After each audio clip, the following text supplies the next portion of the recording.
अस्सलाम वालेकुम वरहमतुल्लाहि वबरकातुहू। नाज़रीन व हज़रात, मैं हूं आपके साथ आपका मेज़बान अब्दुल वाजिद और आप देख रहे हैं तस्नीम टीवी। एयर इंडिया के एक मुसाफिर पर पेशाब करने के मामले में मुलजिम शंकर मिश्रा को बेंगलुरु से गिरफ्तार किया गया है। न्यूयॉर्क से दिल्ली एयर इंडिया की परवाज़ में एक खातून साथी मुसाफिर पर मुबीना तौर पर पेशाब करने वाले शख्स की शनाख्त शंकर मिश्रा के तौर पर हुई है। बताया गया है कि वो मुंबई का रहने वाला है। दिल्ली पुलिस ने शंकर मिश्रा को गिरफ्तार किया है, जिसने न्यूयॉर्क से दिल्ली फ्लाइट में एक खातून के साथ बदतमीज़ी की और उस पर पेशाब कर दिया था।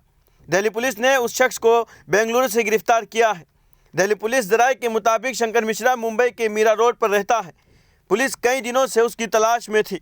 उससे कबल शंकर मिश्रा के वकील ने जुमा को मुतासिरा खातून के कुछ पैगाम शेयर किए, जिसमें दावा किया गया कि उसने मुबीना फ़ेल को माफ़ कर दिया है और शिकायत दर्ज कराने का कोई इरादा नहीं है।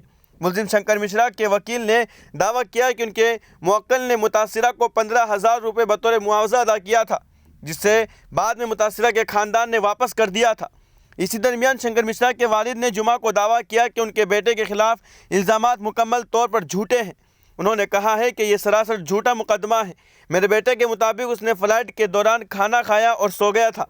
उसकी उम्र 34 साल है और मुझे नहीं लगता कि वो ऐसा कुछ कर सकता है। उसकी एक बेटी भी है।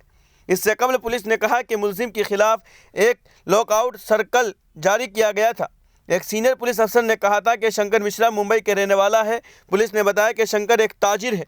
इस वाक़े के सामने आने के बाद अमेरिकी मल्टीनेशनल कंपनी वेल्स फार्गो, जिसका हेडक्वार्टर कैलिफोर्निया में है, उसने शंकर को नायब सदर के ओहदे से हटा दिया है। तो फिलहाल के इस रिपोर्ट में बस इतना ही। मुझे दीजिए इजाज़त और आप देखते रहिए तस्नीम टीवी, आपके मेज़बान अब्दुल वाजिद के साथ। अल्लाह हाफिज़।